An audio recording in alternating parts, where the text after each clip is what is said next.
Corvette, so a lot of the stuff that you see that actually ends up hitting the street is part of his brainchild. You know, he thinks of a lot of these things. He works with design, works with the whole team on coming up with a lot of the special editions that you see. And so if you really like some of them, he's the one to thank. So I do appreciate everybody coming. And that was left unsaid. Harlan's comment was, if you don't like it, make sure you blame him, no one else. Okay, so we do have quite a variety of cars here, so maybe we can start by just at least talking about what we have on display. I think Harlan actually ordered all of these cars just to show you the breadth of what you can do here. So you want to take us through them? Sure, thanks, Tadge. Yeah, so some of the cars we brought on display. Every year, it's so much fun to come to the Bash Museum. It's usually the first time people can get up close and personal to 2019 Corvette. So actually, if you go all the way to my right, you're left down there, the Torch Red car, that is actually 2019 VIN number 1. That's a Torch Red Stingray convertible. Pretty sharp car over there. And it has the red stripe wheels and the two-tone red interior with the 2LT package. And then as we get one move closer, the new ZR1 is ceramic matrix gray. A lot of people are liking this color. Didn't know what it would look like on a ZR1 with the red accents we put on it, the red brakes and seat belts and everything. It's pretty sharp. Also, we have a Stingray with the Z51 package and the new Sebring orange. It's funny, I was standing there, and somebody goes, "Do you guys still make the Z51 for the Stingray?" We're standing right next to it. But the neat thing about it is that it has the motorsport wheels. And a nice little detail on those wheels, you can see the Corvette Stingray logos that are part of the wheel on there. You know, for 18 we started to offer, when we went to the 19s and 20s on all the Stingrays, we brought in a lot of the accessory wheels that used to be accessories to production. So there's really a lot of wheel choices for that. And that Sebring orange, we choose that late last year, has become very popular. Right in front of me is the Arctic White ZR1. This ZR1 has the standard aero package. A lot of people are asking about the standard wing and aero and the white convertible. So this car kind of represents a good GT version of the ZR1. If you want a ZR1 with all that power, more for cruising and enjoying on the road, this would be a great car for that. It also has, you know, it picks up on the blue. It has the blue stitched interior, and of course it goes good with the blue brakes and the blue accents on the badges, and it has a blue top also, which you can't see. It has a blue top. And then, okay, I'll go over here. Torch Red ZR1, this is kind of your ultimate ZR1, has a ZTK track package on it, and it's got Torch Red brake calipers, red accents in the interior. This is actually one of the cars you might see in some of the stories we did last week at Road Atlanta with the media. This car was used on both road and track driving. So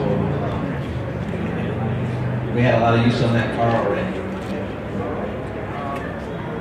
I'm going in now. Right next to it, actually this car, the gray car, is actually our performance and accessories display car on a Stingray. You can see we have like the Jake center caps and a lot of the Stingray badge interior. This car also has, if you were in our presentation, we talked about the new available performance air intake, and you can look under the hood, you can see that's a great option that's available for all Corvettes. One more, the Silver Z06 is actually the...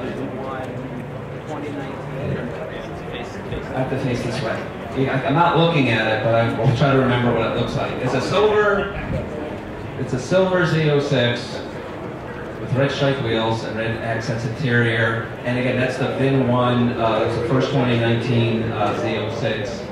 And then finally, another Sebring. We wanted to bring a lot of the Sebring orange because this was our newest color on the Grand Sport. So that's a beautiful Grand Sport convertible with Sebring orange, and it has the heritage package with the carbon flash hash marks on the fenders of the car. So we have on the windshield, if you go up to the windshield of the cars, we have all the details of all the options that are on those cars. If you want more information on them, if you want to order one like that or mix and match and create your dream Corvette. Okay, thanks, Harlan. This is just the tip of the iceberg, really. There's so many choices. You can go online and reconfigure the car in literally millions of different ways. And the challenge for us, of course, is to give you guys all that customization, but still make it manageable in terms of the complexity of the build. And the build is really the challenge we have down here in Kentucky. You know, we design the car in Michigan, we build it in Kentucky, and we sell it, and we race it all around the world. But Kentucky really is the epicenter here with the museum and the plant where we build it, only place in the world where we build it. And so it's our job to be teammates and partners with our manufacturing folks down here to get them a car that they can build with perfect quality every time and have it flexible enough that people can build their dream car any way they want. So I'm showing you a couple of examples of that, but there's literally millions of ways to put this car together. So emblematic of that partnership, you know, I spent the weekend here, Kai has spent the weekend here, so I want to let Kai say a few words, maybe talk about the painted panels, the paint shop, which is really exciting and up and running for us here. Great symbol of General Motors' willingness to invest in this brand, keep escalating, elevating it to be absolutely as best as it can be. So Kai Spande, the plant manager, has been doing an awesome job down here. I'll let him take over. Thanks, Tadge. Probably the one thing that everybody, if they haven't, they should notice is the changes resulting after we came back from the shutdown. The shutdown that we had was 3 months of incredible work, and one thing that we're so proud of is that we came back with the brand new paint shop online. We simply turned off the old shop and we started up the new one. The fruits of those efforts you see in every one of the 2019 cars that are here. And actually, also behind me here, Chuck Valentini, who's the manager of the paint shop. He's the guy that actually makes all of these things happen. A curious story that we had just yesterday morning. Chuck mentioned that Tadge and Harlan were going to be showing the new colors, and Chuck had the idea, why don't we just bring some of the panels that we've been doing testing on, and these aren't final by any means, but they look very, very good, and so the idea that you could bring an actual panel, because all this work is done much before the colors are then revealed. So the new paint shop is really, really exciting for us. Represents almost $500 million of investment. What Tadge mentioned, the ongoing investment to support the Bowling Green Assembly Plant, and to continue to make just a better and better product for all of you is what we do every day, and we work really hard to do our best for all of you. And while we're here, I once again give a shout out. I'm glad the microphone started working there. I'll give a shout out to Chuck Valentini. Okay, I won't try that again. But anyway, if you haven't met Chuck, stop by and take a look at these panels, because the colors are great, and the way that we put the paint on the car is excellent also. Thank you. Thanks, guys. So obviously there's a ton of information that we've been sharing over the course of the last few days. I guess I'm curious to know if there's any other questions that we can answer for you, either from the manufacturing side, product design, or marketing, or really anything else around the Corvette world. Anybody got any questions?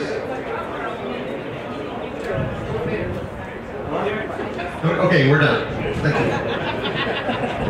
Anybody? Frank? There should be no issues with sticks or carbon fiber from now through the rest of the ZR1 line this year or whatever? No constraints, no issues. Okay, the question is about constraints. The ZR1 in particular has more carbon fiber on it than any Corvette we've ever done. Almost everywhere you look, you can't look at the car without seeing a bunch of carbon fiber pieces. All of those pieces are made as though they were a race car, except they're Class A. So it's a step above what a race car construction would be. They all have to be perfectly finished, no defects. Race cars don't care about little pinholes in the clear coat or anything like that. We have to have perfect finish. We have to have the weave perfectly smooth and lined up. We do book matching, so if you look down the center of the car, you can see how the weave comes together on the center line, so whether it's the engine cover, the hood, or all the way down to the splitter, it has to be perfect. The clear coat that we put on it is enable the car, for the life of the car, to sit in the sun and be protected from the ultraviolet rays. Ultraviolet breaks down the resin system, and if you look at cheap aftermarket carbon parts, after a while they kind of flake and they turn yellow, and that's because they're not protecting it from the UV. So because they're all hand laid up, just like a race car would be, the process is relatively slow. And so we can make 2,000 car sets, give or take, per 12 months of these parts. So there's no other constraints other than our manufacturing capability for the components. Kai could actually make more than that, but we only have tooling capacity and people in the shops to make these cars to do about 2,000 a year, while doing the rest of the cars, was also feature content. Yes, sir. Transmission changes. We know how robust the transmissions have become over time.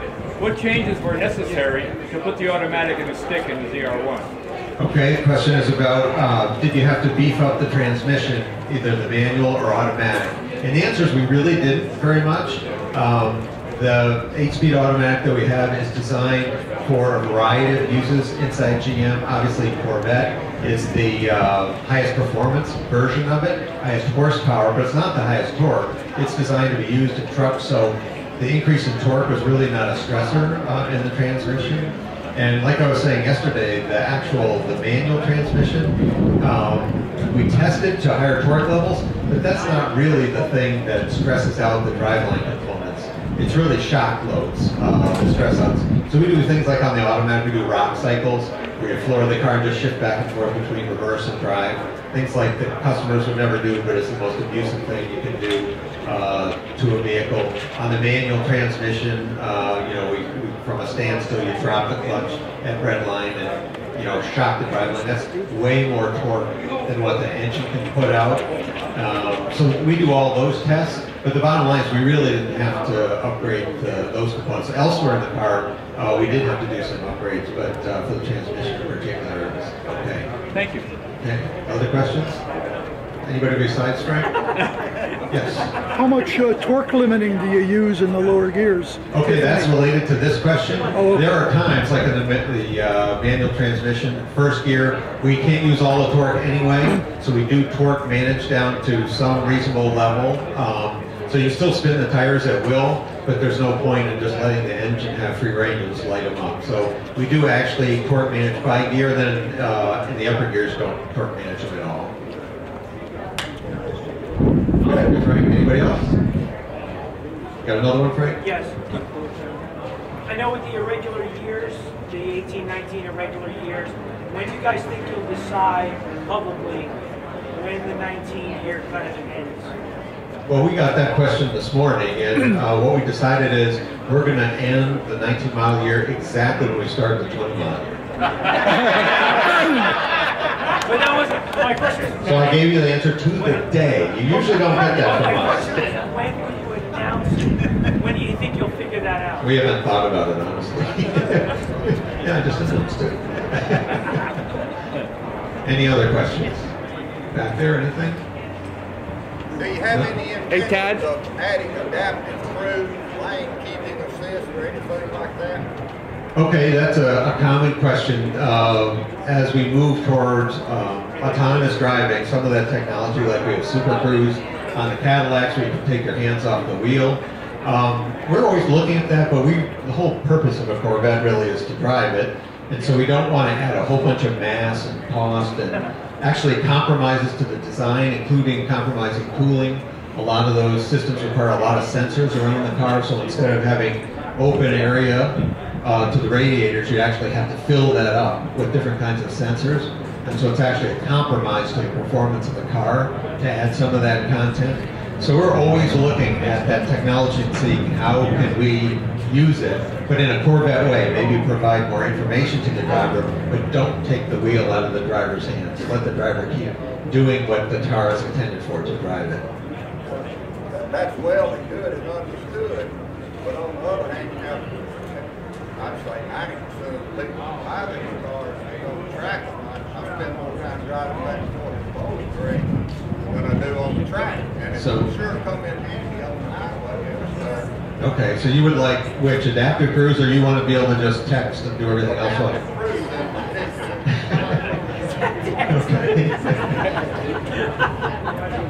Well, on adaptive cruise, we didn't think it would work for Corvettes because then you have to follow somebody. You didn't think Corvette drivers are going to follow anybody. Hey, good.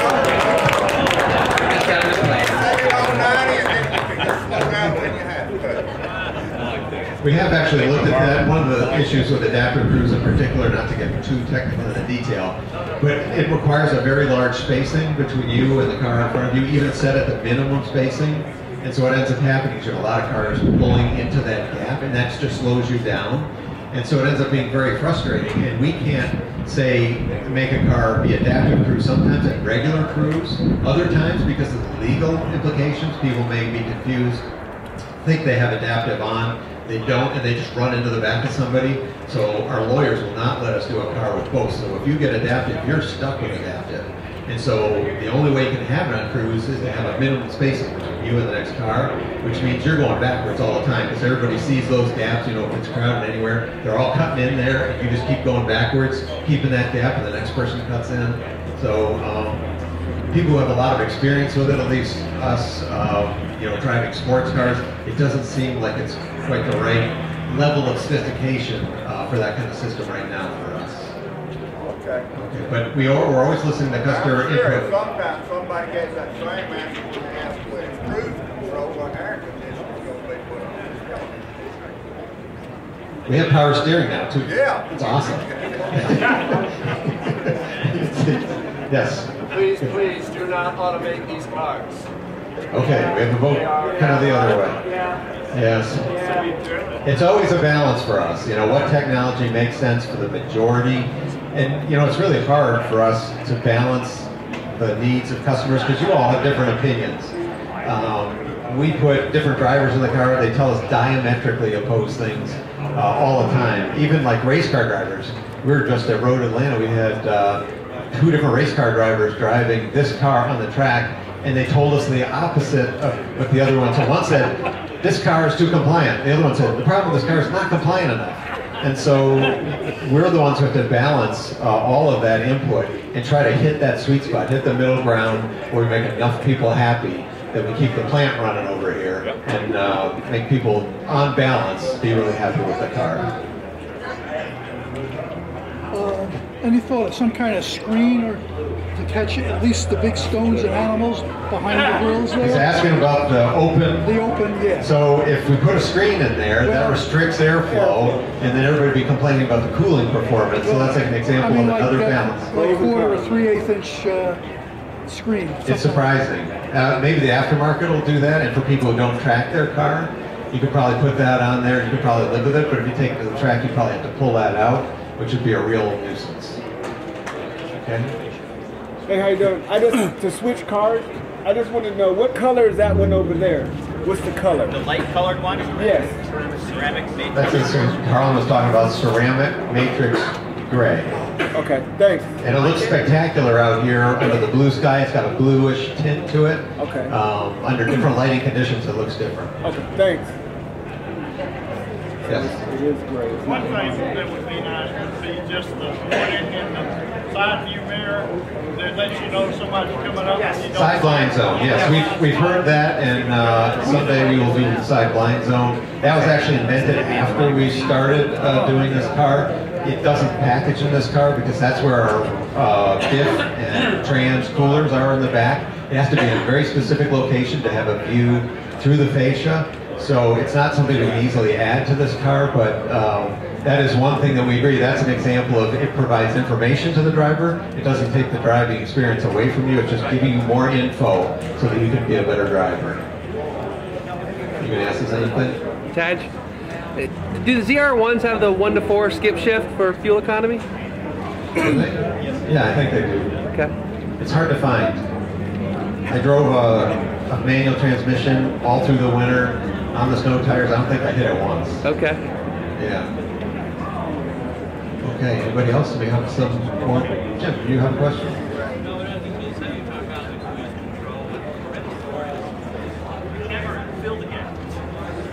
There's another vote for take control yourself and fill in those gaps by weaving through. Use the potential for the car to get through the traffic. Anybody else here? ZR1 is going to be sold in European markets. No. Okay, is that because of food? It's because of about a half a dozen different things that we could optimize for the North American market. It would have been a low volume car in a low volume market for us, and we didn't want to compromise this car. And I talked about it yesterday. There's about a half a dozen things that we're able to do that we couldn't have done had we gone to Europe. And they're quite annoyed at us. Anybody else? If not, I appreciate you. I think there's going to be another event here, I think in a little bit. So appreciate you. We actually generated a car. We started with nobody. So thank Kai and Harlan. And I thank you guys all for coming.